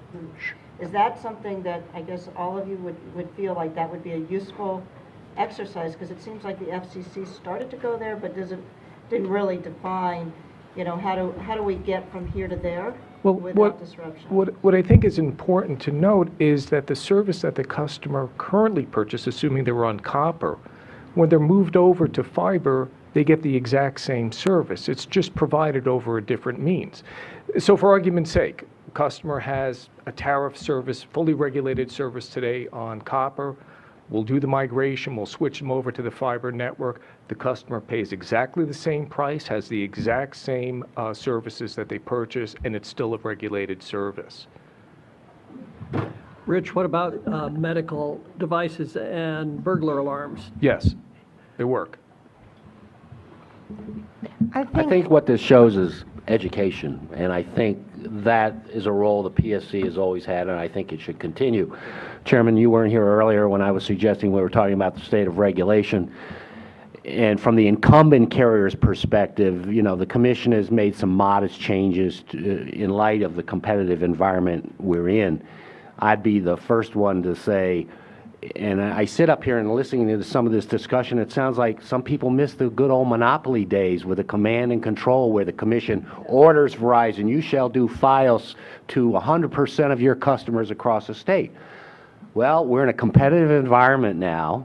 Everybody has been screaming for that for years. Policymakers, consumers, we're there now. And so things have changed, and we can't go back to the monopoly environment. Why would we want to regulate, expand regulation to now include all these modalities that have grown from nothing to 20 million customers, or cable now being the dominant provider of landline in New York? Is simply, in my mind, crazy thinking. And I know it's tough, and we all agree there are certain situations that we need to take care of on both sides of the debate. But having said that, the last thing we need is in thinking in terms of treating the providers in this state as if it's still a monopoly marketplace. I'm sorry. You're absolutely right. And I really sympathize with the challenge that you're discussing, which is, in this environment, how do we ensure that the transition occurs in a way that some people, a significant portion of people, are not worse off? That should be the standard. And the evidence, we think, is that right now there are a significant number of people in this state who do not have good choice for robust broadband. And that's the challenge. How do we address that? In terms of your question, one of the things I struggled with in writing our comments to the FCC, and finally it came into my head, we need to differentiate between a change in technology which delivers the same or superior service and a change in technology which delivers different and potentially inferior service. And it's this basket which can sometimes result not just in affirmative action, but it can also be a result of inaction. So not keeping up when the only landline competitor is a copper network, not properly maintaining and repairing it year after year after year, is not incenting investment and upgrading to a next technology, and it's leaving people in those areas with inferior service. That's the real challenge. There is de facto abandonment going on right now, and how to address it is really the issue. And we're not suggesting a return to the monopoly situation, but we are asking for a reality check on where the situation which most consumers find themselves in, and that is they are at the mercy of a duopoly between two gigantic companies, feeling that they have no recourse and that state government has basically left them on their own. And that's why we feel that there needs to be a more proactive, pro-consumer stance. Okay, let me try. One of the things that I'm hearing here and that I've observed as I've tried to get ready for this is the powering issue is a critical issue. People care about that. It's pretty clear to me that the bottom line is the systems that we're gravitating to, consumers are having they're becoming much more reliant on the commercial electric system. And I think it's true that some of them may not know that. Some of them may know that and are accepting it.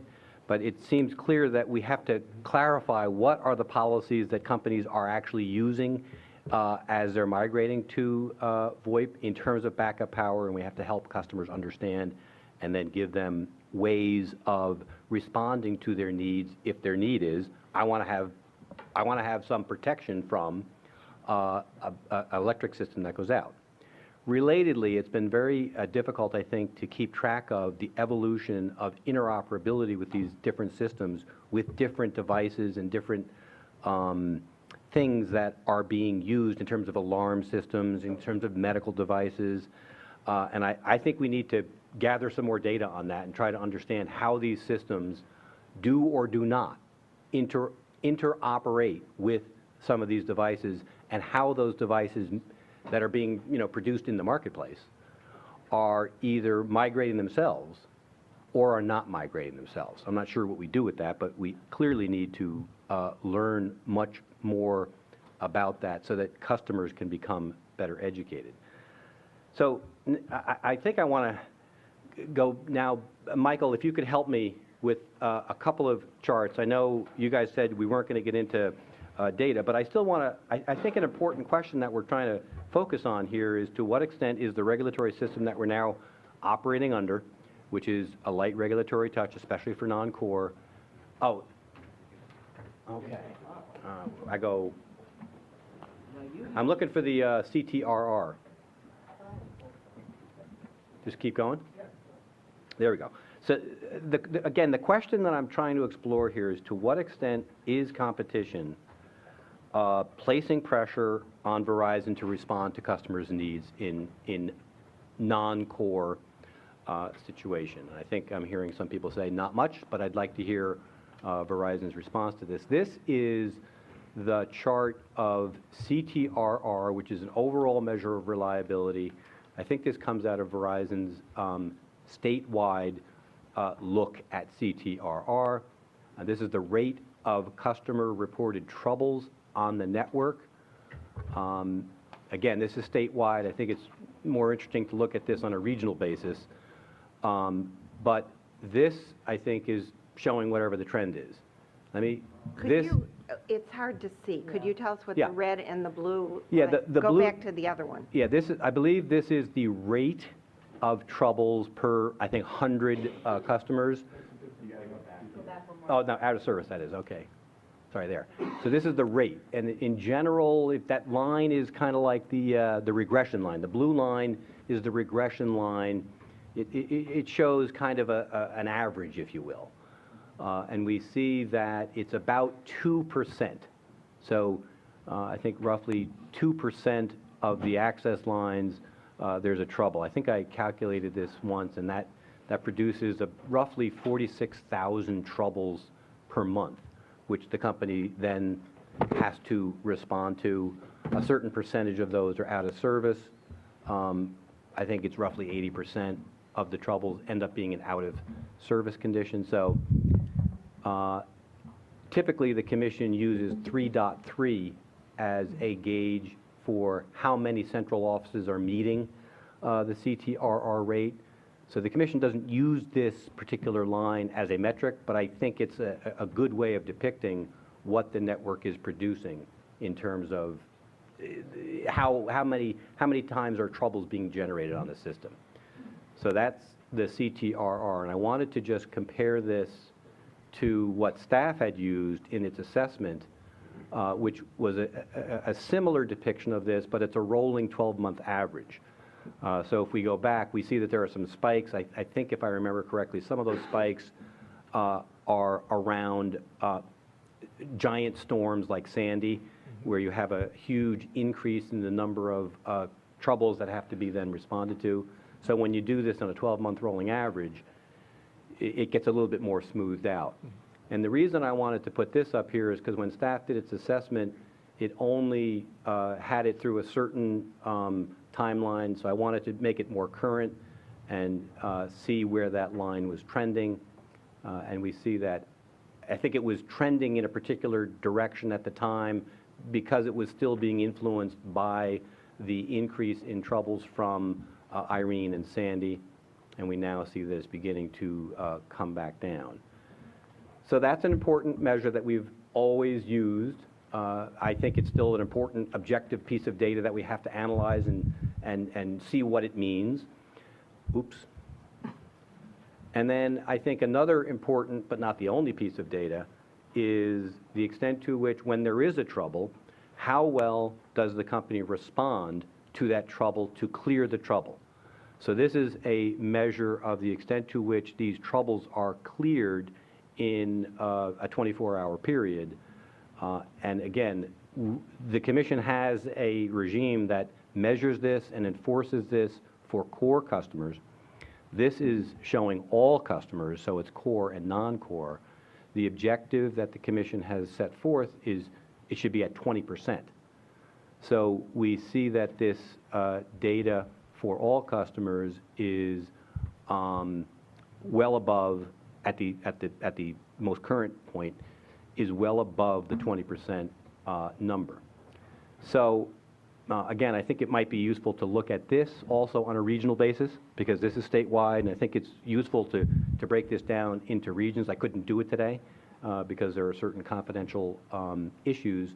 But Rich, let me turn to you and say, what would your answer be to the question, is Verizon responding to customers' concerns?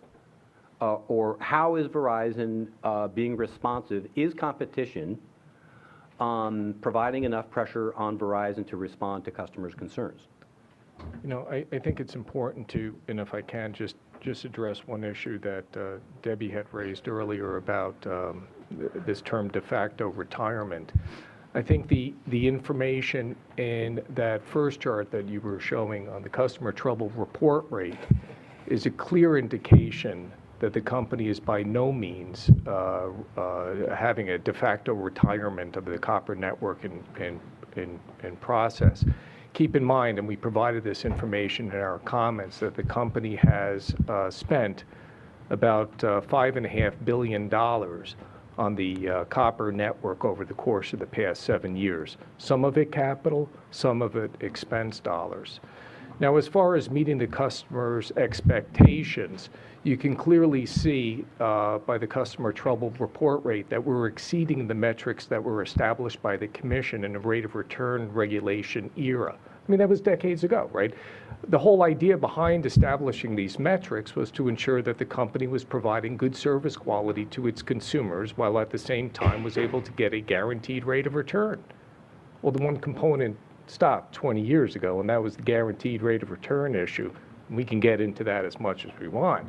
But the reality is that we're providing better service today than we have in the past, and that trend shows improvement over time. So you asked me whether or not I think competition is playing a role? Yes, of course. Now, if we want to talk about this other chart, what this shows is that overall, the customers that do experience an out-of-service condition, one thing to keep in mind, right? What we're talking about is only a fraction of the customers who have, first of all, reported a service issue, which has gotten smaller and smaller over time. And what we're talking about here is how well we're doing in restoring their service within 24 hours.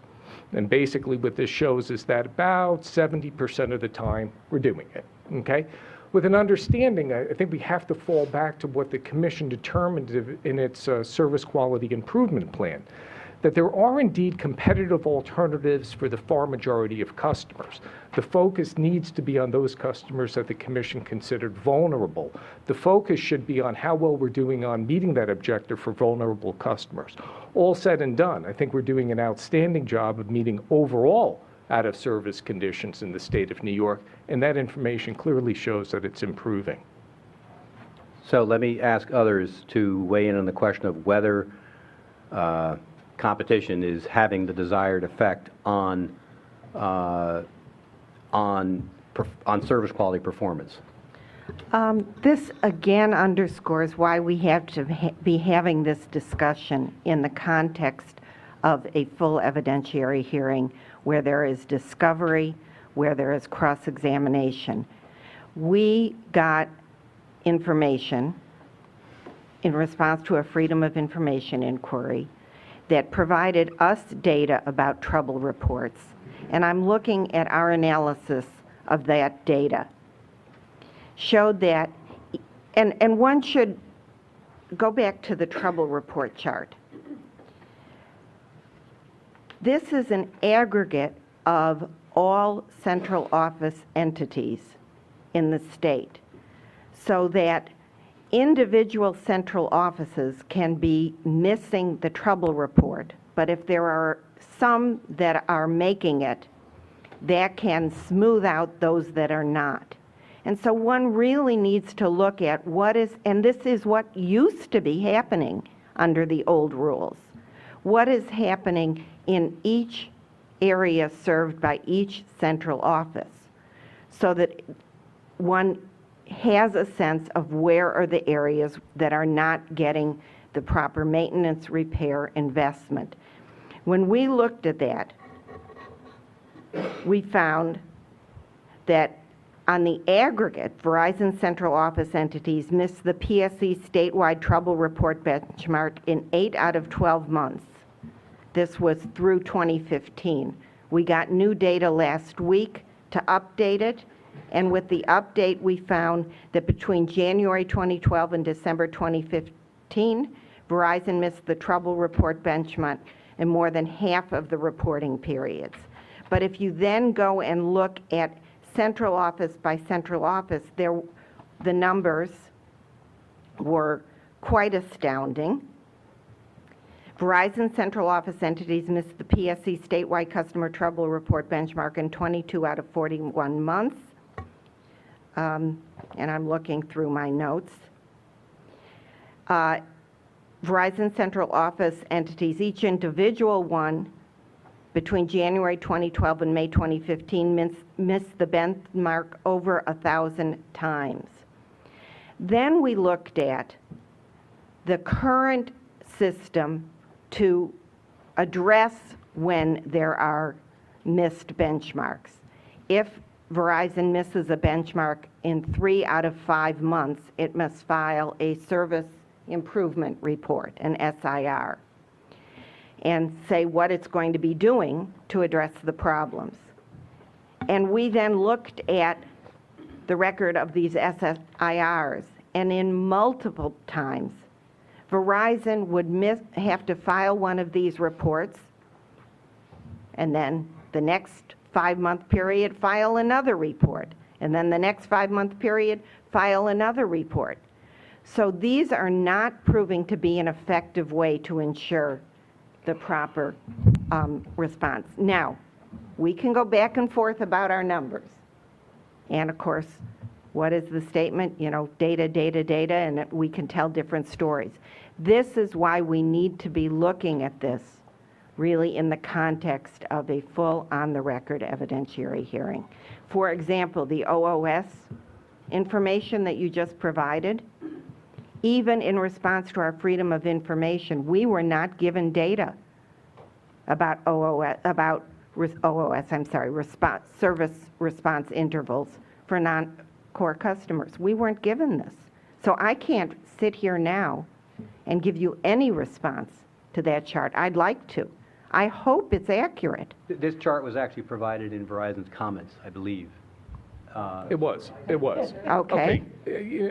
I think it's important to put things in perspective. But I haven't seen the data. Yeah, sure. The chart might have been provided, but if I don't see the data, the raw data, I cannot say, I hope it's accurate. Of course we want customers to be getting good service.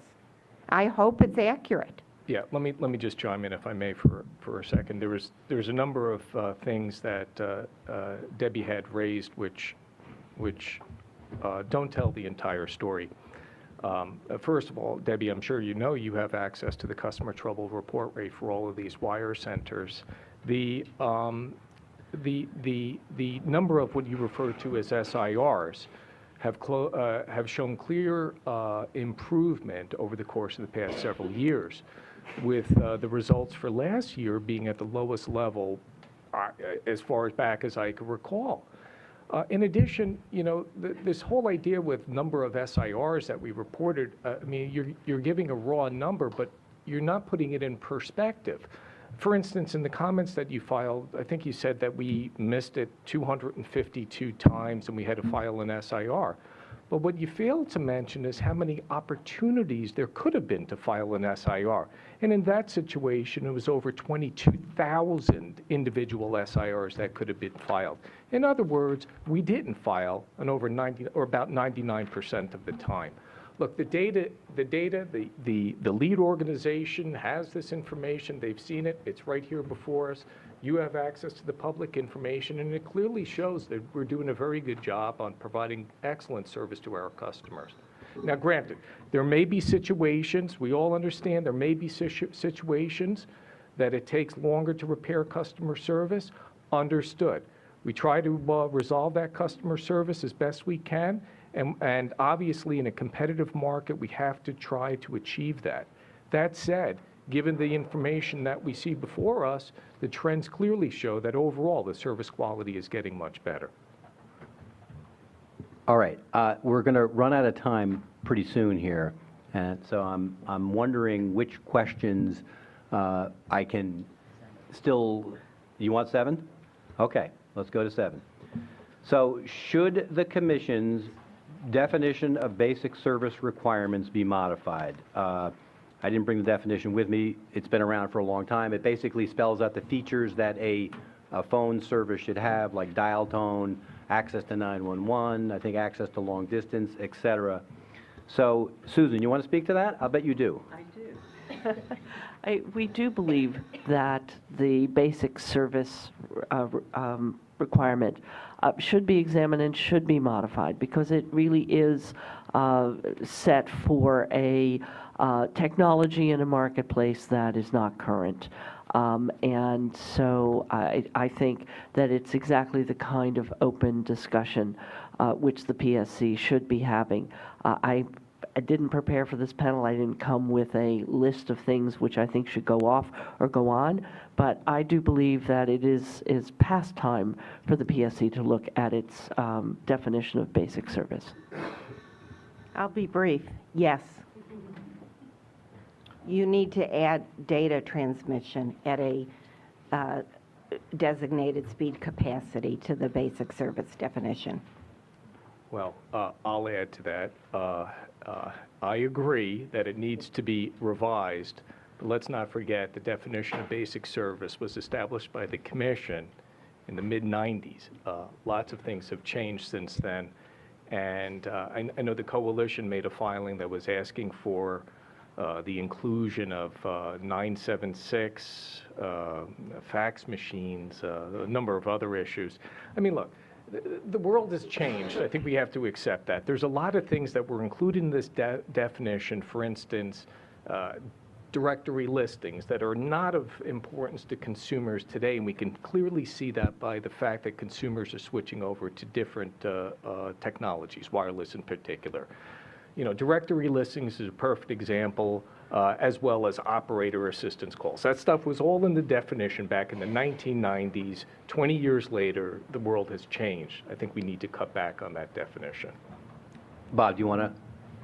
Yes.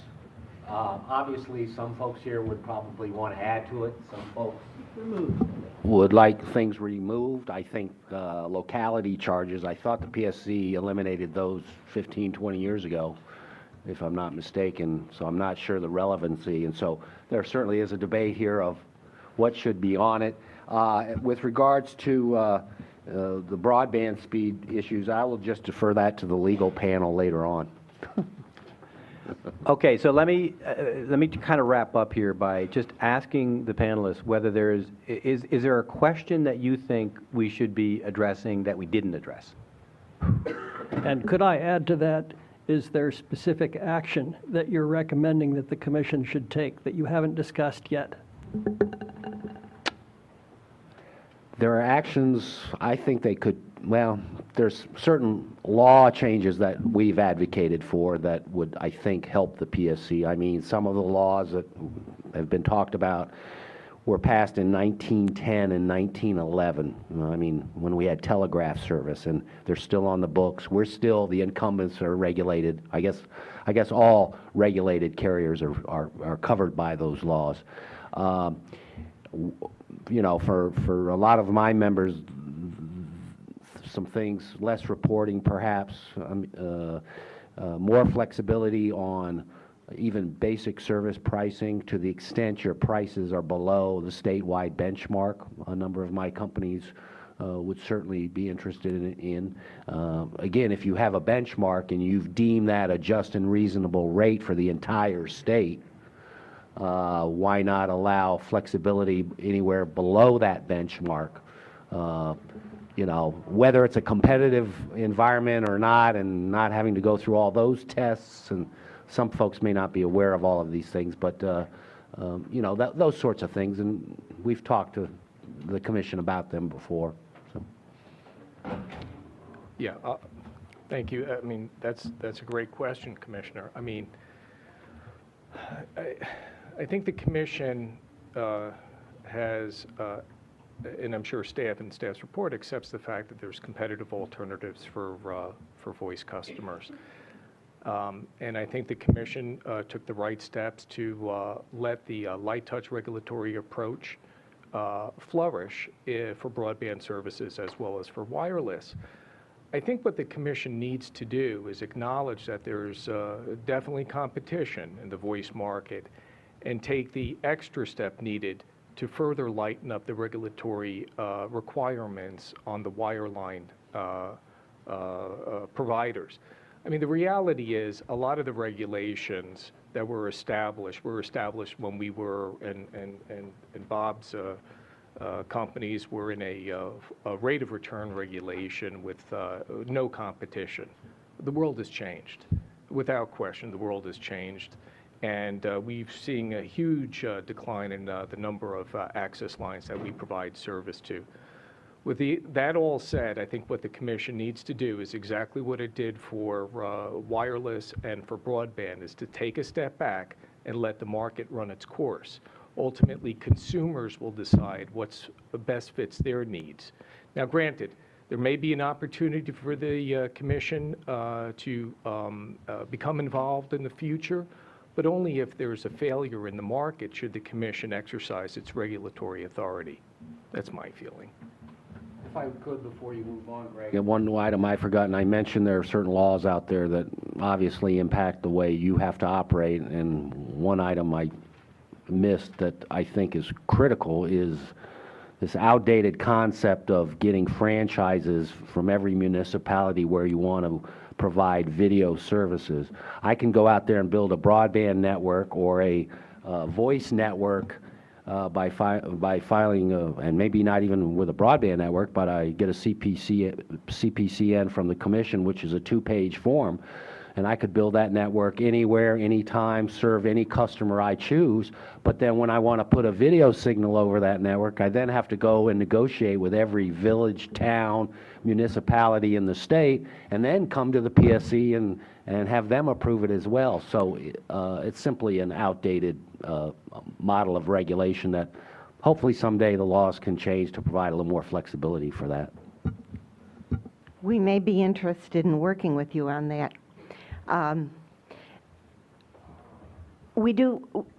Many of our providers operate in a competitive environment. I think I would add to the comments that I've made that we need to have an on-the-record hearing, looking at the state of telecommunication, asking the kind of questions we've been exploring here, looking at how can we really go strengthen and go back to stronger service quality regulation. What I'd add to that is it should be the same service quality regulation, public reporting, benchmarks, penalties, that would apply to all providers, not just one segment of the industry. I think there we could find common ground.